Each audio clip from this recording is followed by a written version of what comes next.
بسم اللہ الرحمن الرحیم۔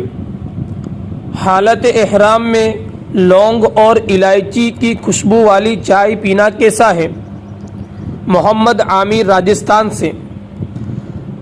تو جواباً عرض یہ ہے کہ اگر چائے بناتے وقت اس میں لونگ یا الائچی ڈالی جائے جس کی وجہ سے ان کی خوشبو مہکنے لگے تو اس چائے کو پینے سے محرم پر جزا واجب ہوگی۔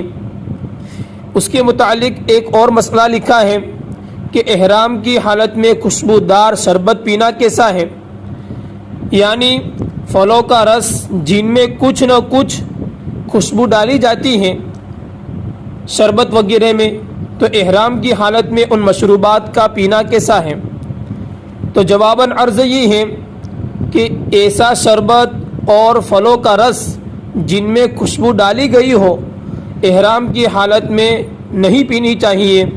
اگر کوئی محرم تھوڑی مقدار میں ایک مرتبہ پی لے گا تو صدقہ واجب ہوگا، یعنی اس محرم پر 1.25 کلو گیہوں یا اس کی قیمت واجب ہوگی، اور اگر زیادہ مقدار میں پی لے گا یا تھوڑا تھوڑا 2-3 مرتبہ پی لے گا تو دم واجب ہوگا، اور اگر ایسا شربت یا ایسا پھلوں کا رس کہ جس میں بالکل خوشبو نہیں ڈالی گئی تو ایسا شربت پینا یا ایسا پھلوں کا رس پینا جائز ہے۔